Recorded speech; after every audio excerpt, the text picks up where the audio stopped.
Magandang araw po, welcome po sa aking channel, Love9 TV.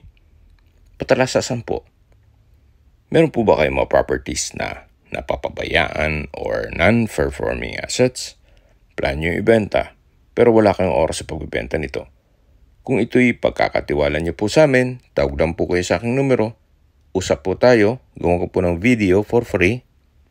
Yes, libre po, wala po kayong babayaran. Tutulungan pa namin kayong mabenta ang inyong property. Kami na po bahala sa marketing, sa boosting or paid ads. Even sa tripping, hindi na po kayo mapapagod sa pag-entertain ng mga buyers. Kami na po bahala sa lahat. Tawag lang po kayo. Nandito po tayo ngayon sa Malvar, Batangas kung saan meron po tayong bagong video presentation. Isa ng residential farm property na may lot area 1,225 square meters. At may floor area na 325 square meters. Ito po ay along Barangay Road, titulado, buhay po ang may-ari. Kaya wala po kayong magiging problema sa documentation or sa transfer ng title. Napakatahimik po ng lugar, sariwa ang hangin, at malamig po ang klima. Malayo na rin po ito sa 14 kilometers danger zone ng Taal Volcano. Ito pong bahay ay nakabakod na, naka-fully fenced na po yan, at may steel gate. Pero yung farm lot side ay open pa po. Punong-puno rin po yun ng fruit-bearing trees. Gaya ng rambutan, langka, papaya, saging, nyog, lansones, at marami pa pong iba. Kung hanap nyo yung isang residential farm property na along Barangay Road at malapit pa sa bayan, ito na po yung hinahanap nyo para sa inyong retirement. So ito po yung gate. Dito po sa harapan ng bahay ay malaki pa po ang espasyo. Sa ngayon po, meron po itong mga tanim na orchids. Then ito yung driveway. May lansones dito sa harapan kung saan namumunga na rin po yan. At may ilang mga ornamental plants na rin. So magtataka po kayo, maganda naman ang property along Barangay Road at meron pang farm, ba't binibenta? Sila pong magpamilya ay nasa ibang bansa na. So hindi na nila po naaasikaso ito. Yun po ang reason for selling. Nag-migrate na po sila. Ito pong balkonahe o terrace ay napakalaki nitong espasyo. Naka-tile flooring, concrete railing. Ito pong ceiling ay spandrel na rin. At hanggang sa dulo po yan. Kung saan meron pong setback sa palibot nitong bahay. Ito po yung main door. Kung saan ito ay naka-sliding solid wood door. Samahan niyo po ako. Pasok po tayo. Welcome po dito sa bahay ni Sir. Kung saan napakalaki po nitong living area o salas. Open concept lang siya. Kaya maliwalas. Meron pong malaking dalawang sliding glass window. Then naka-tile flooring. Maayos naman po ang pintura ng ceiling at wall. So far, wala naman po kayong major na papagawa dito. Kung sakali man, retouch na lang ng pintura. Dito naman po ay mayroon pong first bedroom. May sliding glass window with security grill at ito pong isang pintuan ay may access naman bago pumasok sa main door. Naka-tile flooring na rin po ito.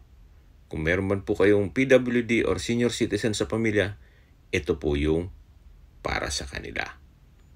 So mula po dito sa first bedroom, meron pong hallway dito. May common toilet and bath at katabi lang nito ay yung pangalawang kwarto. Ito pong common toilet and bath ay naka-solid wood door, naka-tile bathroom wall, may bathroom sink, vanity mirror, then sa dulo po ay may shower. Dito naman po sa kabila ay yung pangalawang kwarto. Sa espasyo, sakto lang, hindi naman siya ganun kaliit at hindi naman ganun kalaki. Meron din po itong sliding glass window with security grill. Naka-solid wood door na rin po ito. Yan po yung common toilet and bath. At ito rin po yung hallway, yan po yung main door, yan yung first bedroom, at babalik po tayo dito sa living room o salas. na kung saan napakalaki po ng espasyo. Dito naman po yung dining area at sa dulo yung formal kitchen. Meron pong malaking sliding glass window dito sa part ng kitchen at dining area. Meron pong wall-mounted cabinet. May breakfast nook, then kitchen countertop at storage ng kitchen utensils sa baba po nito. Naka-tile flooring na rin po itong area to. So mula po dito sa kitchen, meron pong basement at mamaya po pupuntahan natin yan. At check po muna natin itong mga kwarto. So dito po sa area to ay meron pong 2 kwarto. Ito po yung hallway, naka-wood parquet. At dito naman po yung pangatlong kwarto na kung saan malaki naman ang espasyo. May sliding glass window with security grill, naka-wood parquet ang flooring. Sa pintura, maayos din po. Meron din po itong sariling toilet and bath. May bathroom countertop, water closet, at shower. Naka-tile bathroom wall po sa dulo. At meron din pong bathroom window.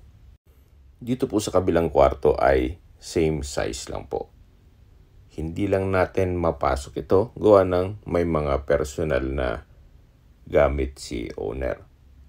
Siguro upon tripping pwede tayong mag-request para ma-check ninyo. Yan po, tunghayan nyo po itong living area at dining area. Then sa dulo yung kusina. Check po natin itong basement. Ito po yung hagdan. At malaki naman ang espasyo nito. Sa ngayon, ginawa nila itong stock room. Wala po silang nasayang na espasyo. Na-maximize nila lahat. Aakyat po tayo. Mula dito sa may kusina, meron pong access door papunta sa second floor. Dito po sa second floor ay may concrete staircase. Samahan niyo po ako. Then meron pong maliit na staircase window. Dito po sa second floor ay meron pong 2 kwarto. Pero pinag-isa lang po siya ngayon. Kaya mapapansin nyo, meron pong 2 pintuan. Pero pag malaking pamilya po kayo, pwede naman pong lagyan ng partition para 2 kwarto po yan. Ito pong sukat nito ay para sa 2 kwarto. Sa ngayon, pinag-isa po yan. May mga kanya-kanyang sliding glass window na rin. Sa structure, maayos po. Walang crack ang dingding, wall. Yan po yung tinutukoy ko na 2 pintuan na partition na lang ang kulang. Then, meron po itong common toilet and bath, naka-aluminum door. Maayos naman ang toilet fixtures. At ito yung naka-tile bathroom wall.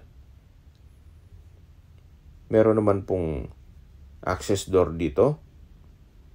Papunta naman yan sa kabilang hagdan. Then, dito po ay may pansamantalang hagdan na papunta naman dito sa view deck o roof deck na malaki din po ang espasyo dito. Mulat po dito sa roof deck, view deck, kung ano man ang term nyo dito, matatanaw nyo naman ang mga kapitbahay. Napakaganda po, napakaliwalas. Dun po sa dulo ay meron pang mga 300 square meters. Sa kabilang side yan ng property. At dito naman, yung dulong parte nito, ang kabuuan ng 1,225 square meters. Okay, bababa po tayo. Hindi lang tayo makababa dun sa kabila, gawa ng nakalak po ito. At dito na po tayo galing kanina. Yan po yung kusina, yan yung dining, at sa dulo naman yung living area o salas. Meron pong access door dito, papunta sa extension ng bahay. Sa taas po niyan ay yung 2 kwarto. Then, meron rin pong dining area. Then, may French type design na pintuan sa dulo. Meron pong mga sliding glass window sa gilid nito na nag-serve as natural sunlight. May breakfast nook at dito naman po yung malaki naman po ang espasyo nito. May kitchen countertop, kitchen window with security grill, stainless sink with faucet, at meron pong wooden shelf sa baba nito. Naka-tile flooring na rin po itong kusina o kitchen. Dito naman po yung understair storage na pwedeng paglayan ng mga kagamitan. Naka-aluminum door din po yan. Then, ito naman po yung access door papunta sa service area o likod ng bahay. Yan po yung window ng 4th bedroom na hindi natin napasok gawa ng may mga kagamitan. At ito naman yung dirty kitchen. May kitchen countertop at aluminum kitchen cabinet. Meron pa pong maliit na structure dito na stock room. Then sa dulo po ay meron pong overhead water tank. At dito po sa likod ng bahay ay yung garahe. Nakakasya ang 2 sasakyan. Yan po yung hagdan naman o kabilang hagdan papunta dun sa 2nd floor at roof deck. Ito po yung pintuan kanina nakalak na kung saan nandyan po yung 2 kwarto at meron pong balkonahe o terrace. Ito pong natatanaw nyo na lupa ay kasama pa po yan sa binebenta. Punong-puno po yan ng fruit-bearing trees. At dun po tayo galing kanina, yung first part ng video. Yan po yung garahe. At ito pong daan na to ay allowed po kayong dumaan dyan once na mabili nyo itong property. May kasunduan po si owner at yung nakabili ng lupa dun sa dulo na pwedeng gamitin po yan, wag lang gagarahe para hindi makaabala. So, sa mga nag-skip po ng video, summarize ko lang po. Ito pong property ay nasa Malbar, Batangas. Malapit po ito sa bayan at mamaya po sa distance, location at travel time, i-discuss ko sa inyo ang mga malapit na lugar dito sa property. May lot area po ito na 1,225 square meters. Itong kabuang sukat ng lupa. At may floor area na 325 square meters itong bahay. Ito po yung tinutukoy ko sa inyo na bakanting lote kung saan punong-puno po ito ng fruit-bearing trees. Gaya ng rambutan, langka, papaya, saging, nyog, lansones, at marami pa pong iba. Patag na patag po ang lupa, kaya usable po lahat. Wala pong masasayang. At sa dokumento naman po, ito'y titulado, buhay po ang may-ari, kaya wala pong magiging problema sa documentation or sa transfer ng title. Ito po yung mga ideal na retirement place o retirement home na kung saan may bahay ka na, may farm lot ka pa. Yan po yung mga rambutan na kung saan ito'y namumunga na, ready for harvest. Ang kagandahan pa po dito, itong property ay well-maintained. Kita nyo naman, napakalinis nitong kapaligiran. So, ang property line ay hanggang sa dulo po. Doon sa may concrete fence. Hanggang doon, kaya napakalawak po. Ganun po kaganda itong property. Uulitin ko po, ito pong right of way ng lupa dito sa dulo ay may kasunduan sila na pwede pong gumamit ang makakabili nitong lupa dito sa daan. Kaya pwede nyo po itong i-subdivide pa kung sakaling masyadong malaki ito para sa inyo. Pag-gayat nyo po ito, yan po yung property line, then i-resale ninyo. At kikita pa po kayo kung sakaling yun ang gagawin ninyo. Gawa ng may right of way naman po ang frontage. So, pwede nyo pang gayatin ito hanggang sa 10 lote. Yan naman po kung gusto nyo lang ibenta yan. Pero mas maganda rin na may bakanting lote kayo dito. At pwede pa kayong maglagay ng swimming pool, or kung malaking pamilya kayo, pwede na po kayo sa isang compound. Pero sa laki ng bahay, malamang kakasya po kayo doon kahit malaking pamilya kayo. Okay, sa distance, location at travel time portion po tayo. Ito pong property ay in between two major highways na Startol at JP Laurel Highway. So, possible po ito na maging provincial road. Kasi ito lang yung magiging access sa mga malaking highway dito sa Malbar. Kaya possible pong magiging commercial ang harapan nito. Mula po sa JP Laurel Highway, ang distance is 800 meters at ang travel time is 3 minutes. Mula naman po sa Batangas University Malbar Campus, ang distance is 2.4 kilometers at ang travel time is 5 minutes. Mula naman po sa St. Nazarius Medical Clinic at CP Reyes Hospital, ang distance is 3 kilometers at ang travel time is 6 minutes. Yan po yung lagi yung binabanggit sa aking video na dapat yung i-consider sa paghanap ng property yung meron pong malapit na hospital. Hindi lang po isa, kundi dalawa po ang malapit ng hospital dito. Hindi ko naman po sinasabing sakitin kayo, yan naman po for emergency purpose lang naman. Mula naman po sa Lima Technology Center, ang distance is 6.6 kilometers at ang travel time is 12 minutes.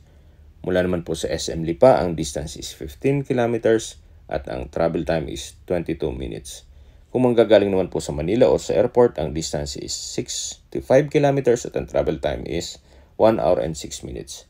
Ito po yung frontage ng bakanting lote o farm lot na kung saan allowed po ang makakabili dito na dumaan. Huwag lang magpa-park para hindi makaabala. Yun po ang kasunduan nila ni owner. Okay, sa presyo na po tayo. Binebenta po ito ni owner sa halagang 15 million pesos.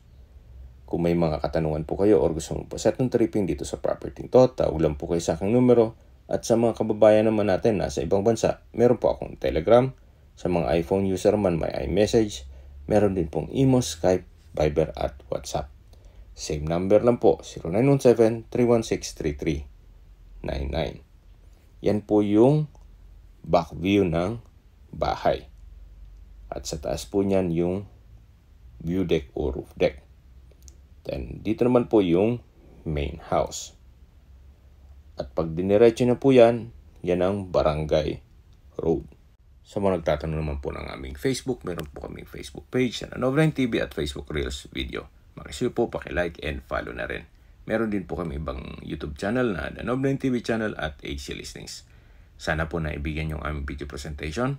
Pakilike and subscribe na lang po sa aking channel para ma-update din po kayo sa aking future listings. Kung sakali po hanap nyo yung mas malaking sukat ng lupa, meron din po kami ibang listings na pwede nyong pagpilian. Huwag po kayong mag-atubaling tumawag sa amin, then let us know your budget para malaman namin kung anong property pwede namin alok sa inyo. Sa lahat pong viewers, subscriber at nagtiwala po sa amin, salamat po sa suporta. Ingat po kayo lagi at inyong pamilya. Maraming salamat po.